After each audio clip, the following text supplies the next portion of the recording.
ಕಾರ್ಮಿಕ ದಿನ ಕಾರ್ಮಿಕರ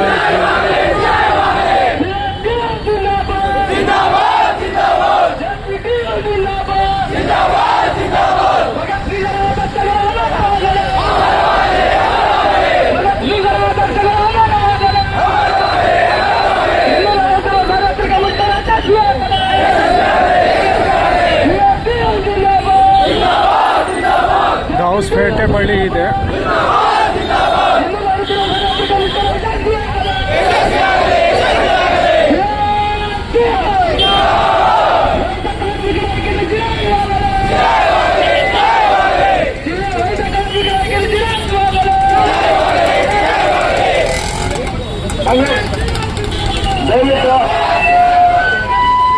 ಕಾಮ್ರೇಡ್, ಈಗ ಬೈಕ್ ರ್ಯಾಲಿ ಹೊರಬೇಕಾಗಿದೆ. ಬೈಕ್ ರ್ಯಾಲಿಗೆ ಕುರಿತಾದಂತ ಕೆಲವು ಮಾಹಿತಿಗಳಿವೆ, ಅದನ್ನ ಹಂಚ್ಕೊಂಡು ಹೋಗ್ಬಿಡೋಣ. ಇಷ್ಟೇ ಬಂದಿದ್ದೀವಿ ಅಂದ್ರೆ ಕೇಳಿಸ್ತಾ ಇಲ್ವಾ? ಕೇಳಿಸ್ತಾ ಇದೆಯಾ? ಕೇಂದ್ರ ಸರ್ಕಾರ 29 ಕಾರ್ಮಿಕ ಕಾಯ್ದೆಗಳನ್ನ ಕೇಳಿಸ್ತಾ ಇಲ್ವಾ?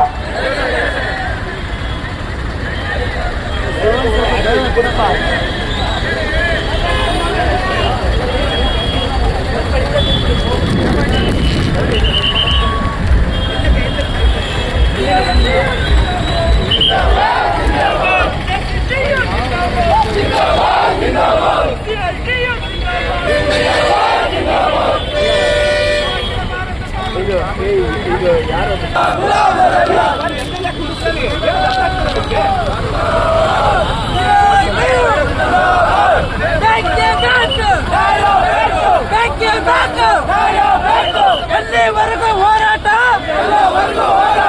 ಎಲ್ಲಿವರೆಗೂ ಹೋರಾಟ,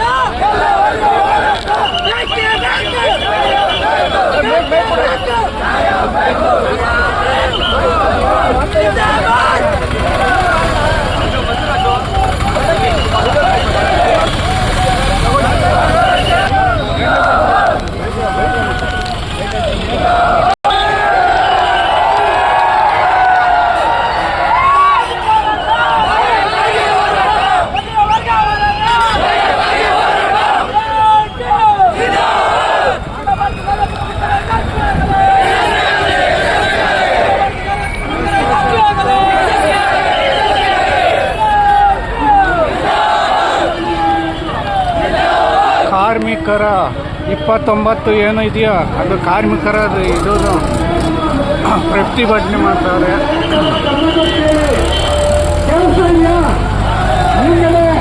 ನೋಡಿ, ನಾವು ಬದುಕನ್ನು ನಾಶ ಆಗೋದ್ರ ಬಗ್ಗೆ ನಾವು ಯಾರ ಹತ್ರ ಹೇಳ್ಬೇಕು? ಕೇಂದ್ರ ಸರ್ಕಾರದ ಗಮನ ಸೆಳೆಯಲಿಕ್ಕೆ ದೇಶಾದ್ಯಂತ ನಡೀತಾ ಇರುವಂತ ಈ ಹೋರಾಟದ ಭಾಗವಾಗಿ ನಾವು ಸೇರಿರೋದು. ನಾವೇನು ನಮ್ಮ ಇವತ್ತಿನ ಕೆಲಸ ಬಿಟ್ಟು ಇಲ್ಲಿ ತಮಾಷೆಗೆ ಹೋಗಿ ಅಥವಾ ಪೊಲೀಸರಿಗೆ ಇಷ್ಟೆಲ್ಲ ಕೊಡೋದಕ್ಕೋಸ್ಕರ ನಾವು ಇಲ್ಲಿ ಸೇರಿಲ್ಲ. ನಾವಿಲ್ಲಿ ಸೇರಿರೋದು ನಮ್ಮ ಬದುಕಿಗೆ ನಾಳೆ ಇರುವಂತ ಕರಾಳ ಬದುಕು, ಕರಾಳ ದಿನಗಳ ಬಗ್ಗೆ ವಿವರಣೆಯನ್ನು ಕೊಡ್ಲಿಕ್ಕೆ, ಅದು ಮಂದಟ್ ಮಾಡಿಕೊಡ್ಲಿಕ್ಕೆ ಇಲ್ಲಿ ಸೇರಿದ್ದೀವಿ. ಹೌದಲ್ಲ? ಅದನ್ನ ನಾವು ಶಾಂತಿಯುತವಾಗಿ ನಡೆಸ್ತಾ ಇದ್ದೇವೆ. ಹೌದು ತಾನೆ? ಯಾರಿಗೇನಾದ್ರೂ ಡಿಸ್ಟರ್ಬ್ ಮಾಡ್ತಾ ಇದ್ದೀವಾ?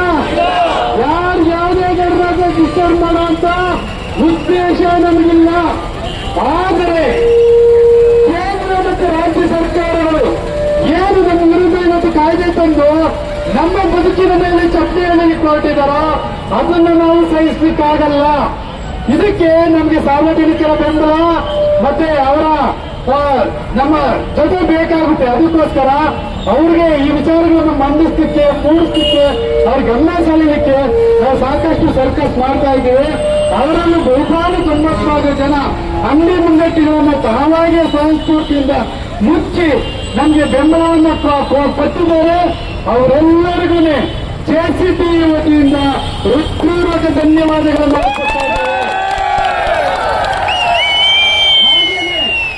ವಿವಿಧ ಸಂಘಟನೆಗಳು, ಅನೇಕ ರಾಜಕೀಯ ಪಕ್ಷಗಳು, ಅನೇಕ ಪ್ರಗತಿಪರ ಸಂಘಟನೆಗಳು, ಈ ಭಾಗದಲ್ಲಿರುವಂತಹ ಎಲ್ಲ ಜನಪರ ಸಂಘಟನೆಗಳು ನಮ್ಮ ಈ ಹೋರಾಟದ ಬೆನ್ನೆಲುಬಾಗಿ ಹೋರಾಟದ ಜೊತೆ ನಿಂತಿದ್ದಾರೆ. ಅವರಿಗೆ ಈ ಹೋರಾಟದ ಸ್ಫೂರ್ತಿ ನಿಜವಾದ ಅರ್ಥ ಆಗಿದೆ. ಅದಕ್ಕೆ ಅವರೆಲ್ಲರಿಗೂ ಕೂಡ ಇವತ್ತಿನ ಹೋರಾಟದ ಪರವಾಗಿ ಧನ್ಯವಾದಗಳನ್ನು ಅರ್ಪಿಸ್ತಾ ಇದ್ದೇವೆ. ಈ ಹೋರಾಟ ಕಾರ್ಖಾನೆಯನ್ನು ಮುಚ್ಚಿಸ್ಲಿಕ್ಕೆ, ಕೈಗಾರಿಕೆಗಳನ್ನು ಮುಚ್ಚಿಸ್ಲಿಕ್ಕೆ ಅಥವಾ ಅಂಗಡಿ ಮುಂಗಟ್ಟನ್ನು ಮುಚ್ಚಿಸ್ಲಿಕ್ಕೆ, ವೆಹಿಕಲ್ ಅನ್ನು ಮುಚ್ಚಿಸ್ಲಿಕ್ಕೆ ಅಲ್ಲ. ಕೇಂದ್ರ ಸರ್ಕಾರ ಈ ತರ ಕಾರ್ಮಿಕರಿಗೆ, ರೈತರಿಗೆ ಕರಾಳ ಕಾಯ್ದೆಗಳನ್ನು ತಂದು ಅವರ ಬದುಕನ್ನು ನಾಶ ಮಾಡ್ತಾ ಇದೆ. ಇದ್ರ ಬಗ್ಗೆ ನಾವು ನೀವುಗಳೆಲ್ಲ ಎಚ್ಚೆತ್ಕೊಂಡು ಮುಂದಿನ ದಿನದಲ್ಲಿ ಅವ್ರಿಗೆ ಪಾಠ ಕಲಿಸಬೇಕು ಅನ್ನೋದು ಗಮನ ಸೆಳೆಯೋದು ಈ ಹೋರಾಟದ ಉದ್ದೇಶ. ಈ ಹೋರಾಟದ ಉದ್ದೇಶನ ಮಾಧ್ಯಮ ಮಿತ್ರರು ಹಾಗೆ ನಮ್ಮ ಪೊಲೀಸ್ ಸಿಬ್ಬಂದಿಗಳು ಅರ್ಥ ಮಾಡ್ಕೊಂಡು ನಮಗೆ ಸಹಕರಿಸಬೇಕು ಅಂತ ಒಂದು ವಿನಂತಿ ಕೂಡ ಈ ಸಂದರ್ಭದಲ್ಲಿ ಮಾಡ್ತಾ ಇದ್ದೇವೆ. ಅವರು ಕೂಡ ಸಾಕಷ್ಟು ಮೇಲಾಧಿಕಾರಿಗಳ ಒಂದು ಒತ್ತಡದಿಂದ ನಮಗೆ ಬೇರೆ ಬೇರೆ ಇನ್ಸ್ಟ್ರಕ್ಷನ್ ಹೇಳ್ತಾ ಇದ್ದಾರೆ. ನಾವು 6 ಗಂಟೆವರೆಗೂ ಇಲ್ಲಿಂದ ಯಾರು ತೆರಳೋರಿಲ್ಲ. ತೆರಳಲಿಕ್ಕೆ ಅಂತ ಬಂದಿದ್ದೀವಾ? ಇವತ್ತು ಈಗ ಇಲ್ಲಿಂದ ನಾವು ಬೈಕ್ಗಳನ್ನ ಬೆಳಿಗ್ಗೆನೆ 4 ಗಂಟೆಗೆ ತಂದಿದ್ದೇವೆ. ಬೆಳಿಗ್ಗೆನೆ ಬೈಕ್ ಓಡಿಸೋದು ಬೇಡ ಅಂತನ ಈಗ ನಮ್ಮ ವಿಚಾರಗಳನ್ನ ಕೈಗಾರಿಕೆಗಳಲ್ಲಿ ಇಲ್ಲಿ ಕೇವಲ ಒಂದು 12 ಫ್ಯಾಕ್ಟರಿಗಳಲ್ಲಷ್ಟೇ ಯೂನಿಯನ್ ಇರೋದು. ಬಹುಪಾಲು ಕಂಪನಿಗಳಲ್ಲಿ ನಿರಂತರವಾದ ESI ಕೊಡುವಂಗೆ, PF ಕೊಡುವಂಗೆ, ಗ್ರಾಜ್ಯುಯಿಟಿ ಇಲ್ಲ, ಅವ್ರಿಗೆ ಸರಿಯಾದ ಮಿನಿಮಮ್ ವೇಜ್ ಇಲ್ಲ. ಆ ತರದ ಶೋಷಣೆಯನ್ನ, ಕಿರುಕುಳನ ಅವ್ರು ಸತ್ರ ಕೇಳೋರಿಲ್ಲ. ಅವ್ರಿಗೆ ಊಟ ತಿಂದ ಇಲ್ಲ ಅಂತ ಕಾಯಿಲೆ ಬಂತ ಕೇಳೋರಿಲ್ಲ. ಆ ಮಟ್ಟದ ಕಿರುಕುಳಗಳಲ್ಲಿ ಅವ್ರನ್ನ ಶೋಷಿಸ್ತಾ ಇದ್ದಾರೆ. ಅವ್ರನ್ನ ಈ ಹೋರಾಟಕ್ಕೆ ಬಿಡಿ ಅಂತ ಹೇಳಿ ನಾವೀಗ ಒಂದು 15 ದಿನದಿಂದ ಒಂದು ಪ್ರಚಾರ ಕಾರ್ಯವನ್ನು ಮಾಡಿದ್ದೇವೆ.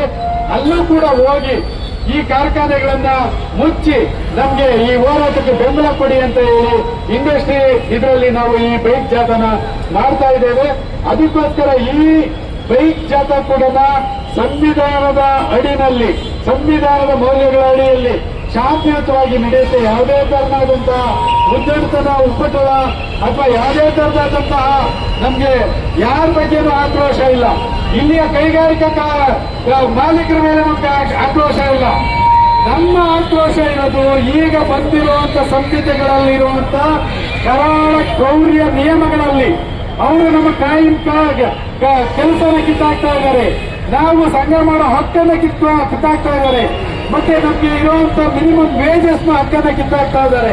ಎಲ್ಲಾ ಸೇವಾ ಸೌಲಭ್ಯಗಳನ್ನ ಈ ಸಂಹಿತೆಗಳ ಹೆಸರಿನಲ್ಲಿ ತೆಗೆದು ನಮ್ಮನ್ನ ಬೀದಿ ಪಾರು ಮಾಡಿ ಅದರಲ್ಲಿ ನಿಮ್ಗೇನೋ ದೊಡ್ಡ ಸುಖ ಸಾಮ್ರಾಜ್ಯಗಳು ಕಟ್ಕೊಳ್ತೀವಿ ಅಂತ ಹೇಳಿ ಘೋಷಣೆ ಬರ್ತಾ ಇರೋದನ್ನ ನಾವು ತಿರಸ್ಕರಿಸಿ ತಿಪ್ಪೆಗೆಸಿಬೇಕಾಗಿದೆ. ಆ ದಿಸೆಯಲ್ಲಿ ನಮ್ಮ ಈ ಪ್ರಚಾರ ಆಂದೋಲನ, ಈ ಪ್ರತಿಭಟನೆ ಇವತ್ತು ನಡೀತಾ ಇರೋದು.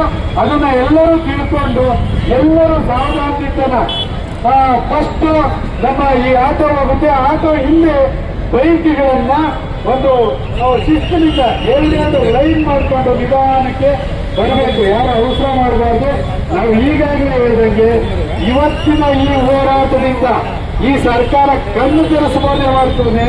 ಯಾವುದೇ ಕಾರಣಕ್ಕೂ ನಮ್ಮ ಸಂಹಿತೆಗಳು ವಾಪಸ್ ತೆಗಿತಾರೆ ಅನ್ನೋ ಒಂದು ನಂಬಿಕೆ ನಮ್ಗಿಲ್ಲ. ನಮಗೆ ಸಾರ್ವಜನಿಕರು, ವಿವಿಧ ದುಡಿಯುವ ಜನರ ಬೆಂಬಲ ಬೇಕಾಗಿದೆ. ಅದನ್ನ ಗಳಿಸಲಿಕ್ಕೆ ನಾವು ಇನ್ನಷ್ಟು ತೀವ್ರವಾದ ಹೋರಾಟಕ್ಕೆ ಹೋಗಬೇಕಾಗಿದೆ. ಆ ದಿಸೆಯಲ್ಲಿ ಇವತ್ತಿನ ಹೋರಾಟನ ನಾವು ಸಾಕಷ್ಟು ಸಂಯಮದಿಂದ ಎಲ್ಲಾ ತರಹದಂತ ಸಂವಿಧಾನ ಮೌಲ್ಯಗಳನ್ನ ಅಳವಡಿಸಿಕೊಂಡು ನಾವು ತೀರಾ ಎಲ್ಲಾ ತರದ ಶಾಂತಿಯುತವಾಗಿ ಹೋಗೋಣ. ಆಗ್ಬೋದಾ? ಎಲ್ಲರೂ 2 ಲೈನ್ 3 ಲೈನ್ ಮಾಡಿಕೊಂಡು ಯಾತ್ರೆಯಿಂದ ನಿಧಾನಕ್ಕೆ ಹೋಗೋಣ. ಇಂಡಸ್ಟ್ರಿಯಲ್ ಏರಿಯಾ ಎಲ್ಲ ಕವರ್ ಮಾಡ್ಕೊಂಡು ಮತ್ತೆ ಇಲ್ಲಿ ಬರೋಣ.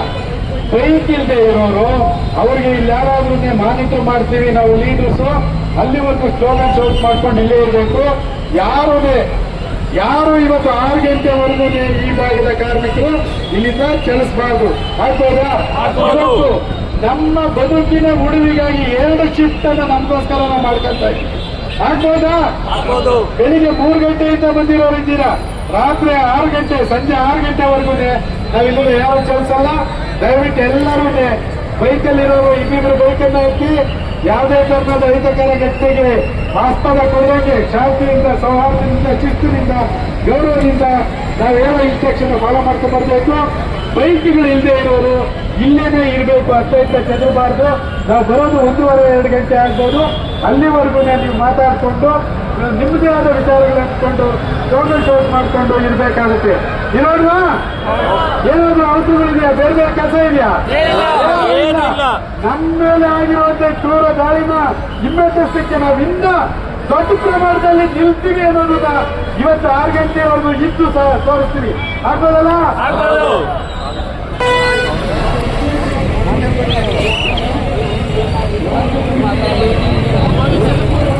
ಈ ವಿಡಿಯೋನ ಇಲ್ಲಿಗೆ ಮುಗಿಸ್ತಾ ಇದ್ದೀನಿ. ದಾವಸ್ಪೇಟೆ ಹತ್ರ ಕೈಗಾರಿಕೆ ಪ್ರತಿಭಟನೆ ಮಾಡ್ತಾರೆ ವೀಕ್ಷಕರೇ, ನ್ಯಾಯ ಸಿಗಲಿ ಅಂತ. ಅದಕ್ಕೋಸ್ಕರ ವಿಡಿಯೋ ಮುಗಿಸ್ತಾ ಇದ್ದೀನಿ. ಜೈ ಹಿಂದ್, ಜೈ ಕರ್ನಾಟಕ, ದಾವಸ್ಪೇಟೆ.